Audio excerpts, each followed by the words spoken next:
Hello everyone, welcome to coding for dev. तो आज के लिए मैं आपको बताऊंगा इवेंट ड्रिवन आर्किटेक्चर और मैसेज ब्रोकर के बारे में मैं डिटेल में एक्सप्लेन करूंगा। तो जो माइक्रो सर्विस होता है इसमें इवेंट ड्रिवन आर्किटेक्चर अलाउ करता है सर्विस को कम्युनिकेट करने के लिए इवेंट पे इंस्टेंट डायरेक्ट रिक्वेस्ट भेजने के लिए। और जो इसका पैटर्न होता है वो सिंबल को डुप्लीकेबल होता है और स्केल और रिएक्टिव होता है। ओके, तो सबसे पहले जानते हैं what is event driven architecture. तो इवेंट ड्रिवन आर्किटेक्चर एक डिफाइन पैटर्न है जो कि सर्विस को इमिट और रिस्पॉन्ड और इवेंट को कॉल करने के लिए हम डायरेक्टली यूज करते हैं। ओके, ईच अदर को कॉल करने के लिए। तो सबसे पहले बात करें इसकी की टर्म, इसमें रहता है इवेंट क्या रहता है, एक नोटिफिकेशन रहता है समथिंग हैपन तो और यूजर क्रिएटेड, तो ये इवेंट हुआ। प्रोड्यूसर रहता है, एक सर्विस रहती है जो इमिट करती है पर्टिकुलर इवेंट को।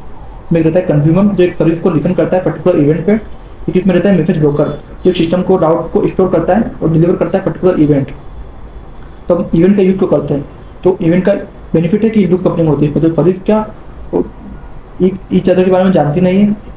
हाई स्केलेबिलिटी की बात करें तो इसमें कंज्यूम करता है स्केल को इंडिपेंडेंटली और बेटर रेजिडेंस की बात करें। अगर एक कंज्यूमर है और डाउन है तो इवेंट क्या करेगा, वो रिटर्न करेगा और उसको स्टोर करेगा।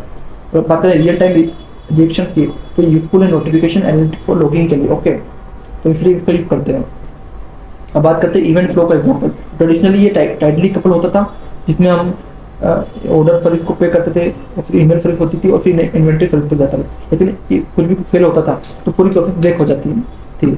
तो बात करें इवेंट ड्रिवन वर्जन के बारे में, तो हमने ऑर्डर करी सर्विस को, हमारा इमिट हुआ, ऑर्डर क्रिएटेड, फिर मैसेज हमारा ब्रोक होगा तीन कंडीशन में, तो पेमेंट फेल हुआ या ईमेल में कुछ दिक्कत आई और इन्वेंटरी में दिक्कत है। अगर सभी लिसन हुआ तभी हमारा ऑर्डर क्रिएट होगा और इनमें से एक भी फेल हुआ तो हमारा ऑर्डर डिस्कार्ड हो जाएगा। ओके, और रिवर्स ब्रेक हो जाएगा। और जो ईच सर्विस है वो सब्सक्राइब इवेंट को केयर करती है। ओके, जो सब्सक्राइब इवेंट पड़ा था वो उसको फॉलो करती है।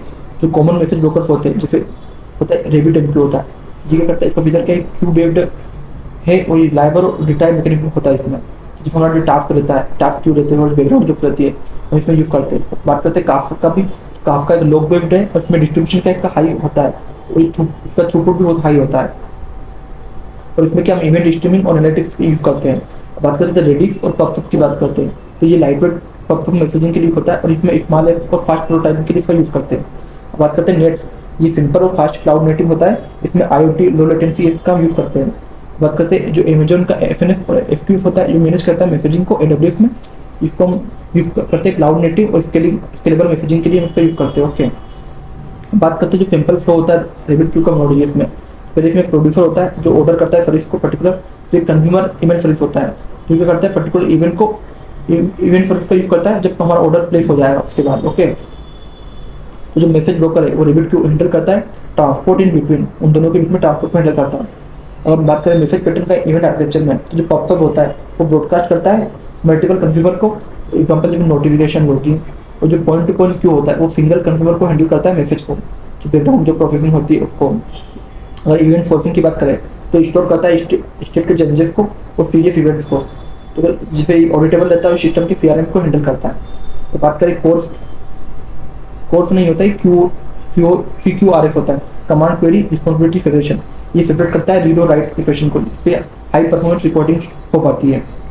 यूज केस बात करें इवेंट ड्रिवन सिस्टम का, तो अगर ऑर्डर प्लेस करना है तो ऑर्डर क्रिएट होगा, पेमेंट कंप्लीट होगा तो पेमेंट सक्सेस होगा, न्यू रजिस्टर क्रिएट होगा, user sign up event call होगा, और ईमेल सेंड होगा तो ईमेल सेंड इवेंट कॉल होगा, स्टॉक अपडेट होगा तो इन्वेंटरी अपडेट का इवेंट कॉल होगा। ओके, तो इसका रियल वर्ल्ड एग्जांपल बताता हूँ। हमारी जो ई-कॉमर्स वेबसाइट होती है, यूजर ऑर्डर प्लेस करता है तो ऑर्डर सर्विस इमिट होता है, ऑर्डर क्रिएट होता है, फिर पेमेंट सर्विस लिसन करता है और उसको यूजर को चार्ज करता है। ईमेल सर्विस क्या करता है, सेंड करता है कंफर्मेशन, और जो इन्वेंटरी सर्विस है वो उसमें रिड्यूस करता है स्टॉक को, और जो एनालिटिक्स सर्विस है वो ट्रैक करता है इवेंट को, और जो ईच सर्विस है वो एक्ट करती है इंडिपेंडेंटली।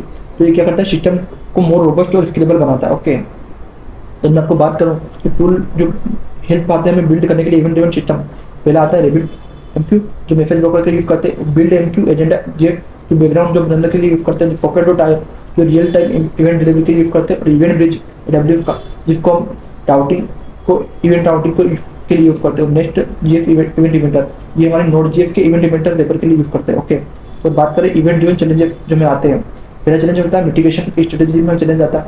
इवेंट जब भी हम क्यू ऑपरेशन परफॉर्म करें काफका में तो हमारे इवेंट ड्रिवन चेंजेस आ सकते हैं। तो डिबगिंग का फ्लो करते हैं सेंट्रलाइज फ्लो को ट्रेस आईडी को, तब कुछ प्रॉब्लम आ सकती है।